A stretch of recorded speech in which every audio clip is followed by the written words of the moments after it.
भारत भगवान श्री राम का जन्म स्थान है, भगवान कृष्ण का जन्म स्थान है, 24 तीर्थंकरों का जन्म स्थान है, 10 गुरुओं का जन्म स्थान है, स्वामी विवेकानंद जी का जन्म स्थान है, बड़े बड़े महापुरुष भगवान शंकराचार्य जी का जन्म स्थान है। इसके बावजूद भारत में कलयुग चल रहा है और सिंगापुर जहाँ किसी देवी देवता ने जन्म नहीं लिया वहाँ सतयुग चल रहा है। जापान में जहाँ किसी देवी देवता ने जन्म नहीं लिया वहाँ सतयुग चल रहा है। दुनिया के कई देशों में आज सतयुग है और भारत में कलयुग है। इसका मूल कारण यह है वहाँ पे राम नीति लागू है, भय बिन होए न प्रीत। वहाँ कृष्ण नीति लागू है, सठे साठम समाचरित। हमारे यहाँ हमने राम मंदिर तो बनाया, राम नीति लागू नहीं किया। कृष्ण मंदिर तो हजारों है लेकिन कृष्ण नीति नहीं लागू किया। आज की डेट में प्रतिवर्ष 90 लाख लोग मरते हैं। 90 लाख में से 25 लाख लोगों की अकाल मौत होती है। 25 लाख लोग अकाल मौत मरते हैं। उसका आंकड़ा कुछ इस तरीके का है। करप्शन से लगभग 2 लाख लोग मरते हैं प्रतिवर्ष। फर्जी शिकायत और तारीख पे तारीख से प्रतिवर्ष 2 लाख लोग मरते हैं। नशे के कारण प्रतिवर्ष 2 लाख लोगों की अकाल मौत होती है। रोड एक्सीडेंट से लगभग प्रतिवर्ष 2 लाख लोगों की अकाल मौत होती है। जमीन विवाद में 12 लाख लोगों का हाथ पैर टूटता है, उसमें 2 लाख लोगों की मौत हो जाती है लगभग। मिलावटखोरी के कारण लगभग प्रतिवर्ष 2 लाख लोगों की मौत होती है। इसी तरीके से टोटल पोल्यूशन के कारण लगभग 10 लाख लोगों की मौत होती है। उसमें 2 लाख एयर पोल्यूशन से, 2 लाख वाटर पोल्यूशन से, 2 लाख लैंड पोल्यूशन से और बाकी 4 lakh plastic pollution, thermal pollution और बाकी जो 6 तरीके का पोल्यूशन उससे होती है। तो 25 लाख लोगों की अकाल मौत होती है। हम जो विषय रखने जा रहे हैं अगर ये इंप्लीमेंट हो गया तो 25 लाख तो नहीं लेकिन उसमें से 20 लाख लोगों को बचाया जा सकता है। क्यों, कैसे? 2 लाख लोगों की रोड एक्सीडेंट के कारण मौत होती है। रोड एक्सीडेंट का मूल कारण है भ्रष्टाचार। जब भ्रष्टाचारियों को साल भर के अंदर सजा मिलना शुरू हो जाएगी, भ्रष्टाचार रुकेगा, सड़क नहीं टूटेगी, रोड एक्सीडेंट बचेगा, रोड एक्सीडेंट नहीं होगा, अकाल मौत नहीं होगी। मिलावटखोरों को साल भर के अंदर सजा होनी शुरू हो जाएगी तो मिलावटी दूध, फल, सब्जी, जूस बंद हो जाएगा, तो 2 लाख लोगों की अकाल मौत जो मिलावटखोरी हो रही वो रुक जाएगी। इसी तरीके से आपके जमीन विवाद अगर 6-6 महीने के अंदर डिसाइड होने शुरू हो जाए, साल भर के अंदर डिसाइड होने शुरू हो जाए, तो ये जो मारपीट हो रही है एक दूसरे के भाला गड़ासा चल रहा है वो रुक जाएगा। इसी तरीके से air pollution, water pollution, noise pollution, land pollution से जो 10 लाख लोग साल में मर रहे हैं, अगर स्ट्रिंजेंट लॉ हो और फटाफट सजा मिले तो वही कहते नहीं कानून का खौफ पैदा हो जाए। पोल्यूशन कम होगा, हार्ट अटैक कम होगा, हार्ट फेलियर कम होगा, कैंसर कम होगा, बाकी बीमारियां कम होगी। अब हो क्या रहा है आप जरा समझिए। एक बहुत बड़े वैज्ञानिक थे नंबी नारायण, बहुत अच्छा रिसर्च कर रहे थे। उनको देशद्रोह के मामले में फर्जी मुकदमे में फंसा दिया।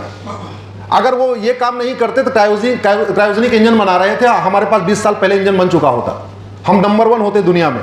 लेकिन वो बेचारे जेल गए और जो साइंटिस्ट नंबी नारायण को बेगुनाही साबित करने में 20 साल लग गया। प्रयाग के विष्णु तिवारी, जमीन का झगड़ा हुआ और झगड़े में उनके ऊपर SC ST और बलात्कार का केस दर्ज करा दिया गया और विष्णु तिवारी 20 साल के बाद बरी हुए हैं। उनके माता पिता खत्म हो गए, घर परिवार बर्बाद हो गया। कर्नल अनिल कबोत्रा जिन्होंने 1971 का पाकिस्तान के साथ युद्ध लड़ा था, पंचकुला में उनके घर पे फर्जी कागज बनवा के कब्जा कर लिया गया है। पिछले 25 साल से अपना घर वो वापस छुड़ाने के लिए लड़ रहे हैं, उनको घर वापस नहीं मिला। वो कर्नल थे, 1971 का युद्ध लड़ चुके। जौनपुर में एक मंदिर के 10 बीघे जमीन पे फर्जी कागज बनवा के कब्जा कर लिया गया है। 1985 में मुकदमा शुरू हुआ था, हम 2026 में बैठे हैं, 41 साल बीत चुका है। उसकी वसीयत फर्जी, सब कुछ डॉक्यूमेंट फर्जी है और 41 साल के बाद भी मुकदमा अभी सबसे निचले वाले पायदान पे है, जिसको उत्तर प्रदेश में कहते हैं चकबंदी अधिकारी। आज अगर वो मुकदमा डिसाइड हो जाए तो उसकी अपील होगी SOC के यहाँ, फिर उसकी अपील होगी DDC के यहाँ, फिर उसकी अपील होगी चकबंदी कमिश्नर के यहाँ, फिर उसकी अपील होगी हाई कोर्ट में, फिर उसकी अपील होगी सुप्रीम कोर्ट में। 41 साल बीत चुका है, अभी मुकदमा सबसे नीचे पायदान पे है। 41 साल में ये नहीं तय हो पाया कि ये वाली वसीयत असली है कि ये वाली वसीयत असली है। 2 वहां वसीयत है। इसी तरीके से एक और इंटरेस्टिंग केस आपको बताता हूं मथुरा का। मथुरा में विद्या देवी थे, उनके भाई नहीं थे, तो विद्या देवी के पिताजी ने अपनी 15 बीघे जमीन विद्या देवी को दे दिया और विद्या देवी के पिताजी मर गए 1975 में। और 1995 में यानी विद्या देवी के पिता के मरने के 20 साल के बाद उनके पिताजी को मथुरा में कागजों में जिंदा कर दिया। और विद्या देवी जो 2025 में मरी हैं, इनको 1995 में मार दिया। तो पिताजी को मरने के 20 साल के बाद जिंदा किया और बेटी विद्या देवी जो 2025 में मरी है, इसको 1995 यानी मरने के 30 साल पहले कागज में मार दिया। और मारने के बाद वो 15 बीघे जमीन लिखवा लिया। ये तो चलो ठीक है, लिखवाया था। उससे ज्यादा शर्मनाक ये है कि विद्या देवी 30 साल लड़ती रही कि मैं जिंदा हूं, मैं जिंदा हूं, मैं जिंदा हूं, और 30 साल तक वो सिद्ध नहीं कर पाई कि वो जिंदा हैं। जब वो मरी है उसके बाद फिर FIR हुआ है, फिर वो फर्जी लोग पकड़े गए। बाकी उनका क्या होगा भगवान जाने, क्योंकि विद्या देवी जी तो नहीं है। ये समस्या हो रही है। झगड़ा होता है खेत का और मुकदमा लिखा जाता है SC ST एक्ट का। झगड़ा होता है चक्रोट का और मुकदमा लिखा जाता है छेड़छाड़ और बलात्कार का। झगड़ा होता है पति पत्नी में और मुकदमे में जेठ जेठानी नंद नंदोई सास ससुर सबको लपेट के जेल भिजवा दिया जाता है। क्यों? क्योंकि झूठी शिकायत करने वालों को सजा नहीं हो रही है। मुकदमे लंबे इसलिए चल रहे हैं क्योंकि झूठे FIR की पूरी सुनामी आई हुई है। मुकदमे इसलिए लंबे चल रहे हैं क्योंकि झूठी गवाही देने वालों को सजा नहीं होती। मुकदमे इसलिए लंबे चल रहे हैं क्योंकि झूठी जांच करने वालों को सजा नहीं होती। मुकदमे इसलिए लंबे चल रहे हैं क्योंकि झूठा हलफनामा दाखिल करने वालों को सजा नहीं होती। और उसका एक प्रावधान है, झूठी शिकायत, झूठी जांच, इसका एक प्रावधान है। झूठा हलफनामे का प्रावधान है अभी नए वाले BNS में, लेकिन वो भी इफेक्टिवली इंप्लीमेंट नहीं हो पा रहा है। क्योंकि जैसा अभी हमारे राघव जी ने बताया, एक धारा है, वो धारा ये कह रही है कि सामने वाली पार्टी को पता है कि इसका सारा डॉक्यूमेंट फर्जी है, फिर भी वो FIR नहीं लिखवा सकता। हाँ, जज साहब संतुष्ट हो जाए कि ये डॉक्यूमेंट फर्जी है तो उनको खुद ही शिकायतकर्ता बनना पड़ेगा। अब जज क्यों शिकायत करेगा भाई? जज बेचारा 2 साल पूरा हो चुका, मुकदमा सुन रहा है, पता चला 3 साल के बाद ट्रांसफर हो रहा है, जब 2 साल 9 महीने बीत गया उसको समझ में अच्छा डॉक्यूमेंट तो फर्जी है। अगर वो शिकायतकर्ता बन जाए और उसका ट्रांसफर हो गया गाजियाबाद से गोरखपुर, तो उसको तो बार बार गोरखपुर से गाजियाबाद आना पड़ेगा शिकायतकर्ता के रूप में। तो जज शिकायतकर्ता क्यों करे? अरे वो मुकदमा सुन ले, यही बहुत बड़ी बात है, वो शिकायतकर्ता कैसे बने? तो इस पूरे कानून में एक फ्लॉज है। लोगों के फंडामेंटल राइट का वायलेशन हो रहा है। लोग आत्महत्या कर रहे हैं, जैसा मैंने पहले ही बताया। झूठी शिकायतों के कारण अतुल सुहास वाला केस आपको पता ही होगा, किस तरीके से उसने आत्महत्या कर लिया। ऐसे और इसका एक और मैंने जो देखा, इसमें एक पैटर्न है। जो कानून कास्ट के आधार पर बने हैं उनका बहुत दुरुपयोग होता है। जो कानून जेंडर के आधार पर बने हैं उनका दुरुपयोग ज्यादा होता है, और जो कानून रिलीजन के आधार पे बने हैं उनका दुरुपयोग ज्यादा होता है। उदाहरण के लिए वक्फ एक्ट रिलीजन के आधार पे बना तो 40 लाख एकड़ जमीन पे कब्जा हो गया, सरकार कुछ नहीं कर पाई, आज तक 4 एकड़ जमीन वापस नहीं ले पाई है। कानून बदला है लेकिन 40 लाख एकड़ में से 4 एकड़ भी वापस लेना मुश्किल है। ऐसे ही आपका SC ST एक्ट कास्ट के आधार पे बना, उसका कितना दुरुपयोग देख लीजिए कि 95% उसमें केस में एक्विटल हो रहा है, सजा हो ही नहीं पा रही। सेम आपके डोमेस्टिक वायलेंस का केस है या दहेज का केस है, उसमें भी झगड़ा 2 लोगों में होता है और पूरा खानदान परिवार नंद नंदोई सारे जेल जा रहे हैं, फिर उसके बाद साल 2 साल 4 साल के बाद छूट रहे हैं। ये बंद करना जरूरी है और इसी बंद करने के लिए मैंने माननीय सुप्रीम कोर्ट में एक PIL फाइल किया। हमें बहुत खुशी है, माननीय सुप्रीम कोर्ट ने उस पर केंद्र सरकार के अलावा सभी राज्य सरकारों को नोटिस जारी किया है। 4 सप्ताह के अंदर जवाब मांगा है। फिर से सुनवाई होगी अप्रैल के फर्स्ट वीक में, और उन्होंने यही पूछा है कि इस पिटीशन को क्यों, इसके ऊपर राज्य सरकारों का क्या रुख है।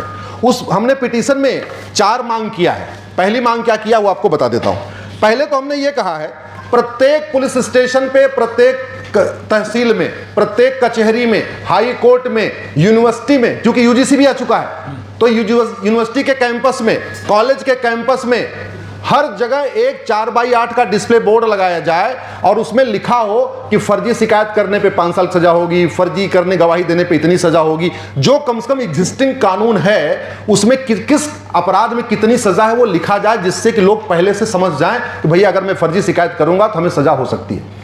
दूसरा हमने उसमें कहा है कि जब भी कोई व्यक्ति शिकायत करने जाए, वो थाने में जा रहा है या किसी यूनिवर्सिटी में जा रहा है, वाइस चांसलर के पास जा रहा है या जहां तहसील में जा रहा है, SDM के पास जा रहा है, ADM के पास, DM के पास, ये उनकी ड्यूटी है।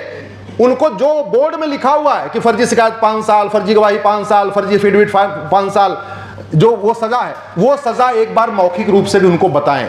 और तीसरा हमारी इसमें मांग ये है हमारी PIL में कि जब भी व्यक्ति कंप्लेन दे उससे अंडरटेकिंग लिया जाए। मैं आपको एक प्रैक्टिकल एग्जांपल बता देता हूं कैसे मुकदमा शुरू होता है। हम थाने पे जाते हैं, थाने में लिखते हैं सेवा में थानाध्यक्ष महोदय, सेवा में ये हुआ, मुझे गाली दिया, फलाने किया, मेरी बाइक चोरी किया, जो भी कहा, और वहीं अपनी साइन कर देता है। हम कह रहे हैं उस साइन करने के बाद वो 4 लाइन फिर लिखे, ये थानेदार उससे ले रिटर्न में क्या कि मुझे पता है कि फर्जी शिकायत करना अपराध है, इसमें धारा इतने के अंतर्गत 5 साल सजा होगी, और मैं जानता हूं कि अगर मेरी ये शिकायत फर्जी हुई तो मुझे 5 साल की जेल होगी। जिस दिन ये अंडरटेकिंग प्रत्येक शिकायतकर्ता से लिया जाएगा, एक बार अगर 10, 20, 50 हजार रुपए लेके शिकायत करने आया भी होगा, किसी ने भेजा भी होगा जाके शिकायत करो, मैं कह रहा हूं थाने से उल्टा भाग जाएगा, वापस पैसा उल्टा कर देगा। हमने यही प्रावधान इसमें मांगा है। वो यूनिवर्सिटी के वाइस चांसलर से कोई शिकायत कर रहा है, एडीएम से कोई शिकायत कर रहा है, तहसीलदार से कोई शिकायत कर रहा है, जहां भी शिकायत करने वाला जा रहा है उससे अंडरटेकिंग लिया जाए कि मुझे पता है कि झूठी शिकायत झूठा एफआईआर अपराध है।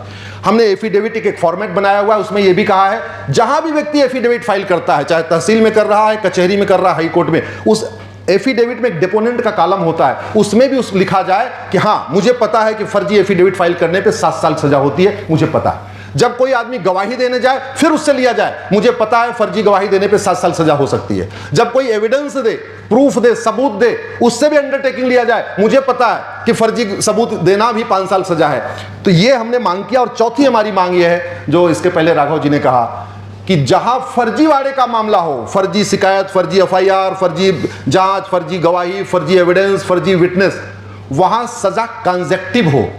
हमारे अमेरिका में एक ही तरीके की सजा है, हर सजा कंसेक्टिव होती है। कंसेक्टिव का मतलब अगर 5 धारा में 5-5 साल सजा है तो अमेरिका में टोटल 25 साल सजा होती है।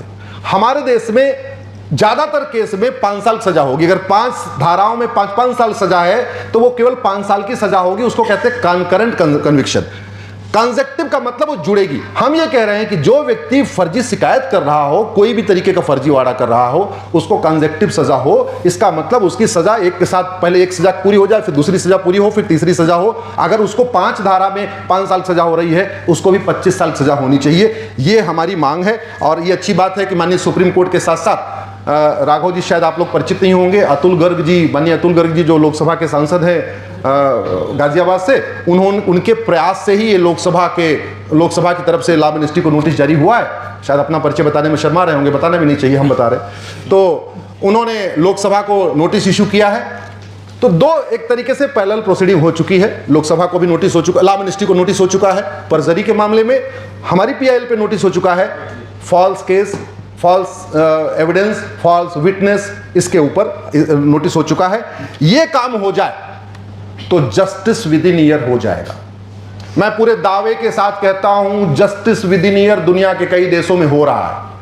हमारे देश में तो पहले जस्टिस विद इन आवर होता था। छत्रपति शिवाजी महाराज, राजा विक्रमादित्य, रानी अहिल्याबाई होलकर के समय में जस्टिस विद इन आवर होता था।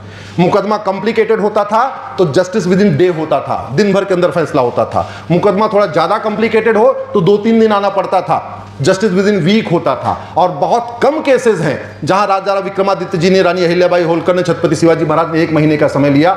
2-4 केस ऐसे आते हैं पढ़ने में, तो जस्टिस विद इन मंथ तो हो ही जाता था। हमारे भारत में जस्टिस विद इन मंथ होना ही होना था। और आज justice with in 3 decade, justice with in 4 decade, justice with in 5 decade, और उसमें भी जस्टिस नहीं। कई बार तो ऐसा होता है कि लोग 20-20 साल सजा काट के बाहर आ जाते हैं। उदाहरण देख लीजिए नंबी नारायण का, उदाहरण देख लीजिए विष्णु तिवारी का, उदाहरण देख लीजिए कर्नल कबोत्रा का। इसको रोकने के लिए आवश्यक है इस पे व्यवस्था किया जाए। 5 करोड़ केसेस चल रहे हैं इस समय। 5 करोड़ केसेस के कारण 5 करोड़ परिवार टेंशन में है। एक परिवार में एवरेज 6 या 7 आदमी मान के चलिए तो 30 से 35 करोड़ भारतीय टेंशन में है। अमेरिका की जनसंख्या 33 करोड़ है। अमेरिका की पॉपुलेशन से ज्यादा भारत में लोग मुकदमों के कारण टेंशन में है।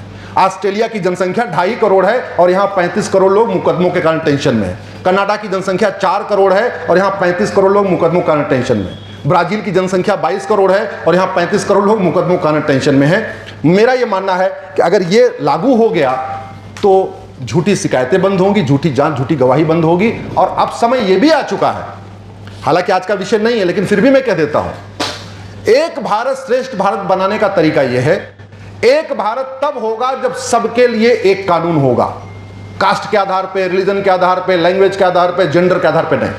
और श्रेष्ठ भारत तब होगा जब हमारा प्रत्येक कानून श्रेष्ठ कानून होगा। हमारे संविधान निर्माताओं ने संविधान बनाने से पहले 10 देशों का संविधान पढ़ा था। दुर्भाग्यवश हमारे देश में कानून बनाने के पहले उन 10 देशों का कानून नहीं पढ़ा जाता। संविधान निर्माताओं ने 10 देशों का संविधान पढ़ा उस जमाने में, आपके 75 साल पहले, फिर अपना संविधान बनाया।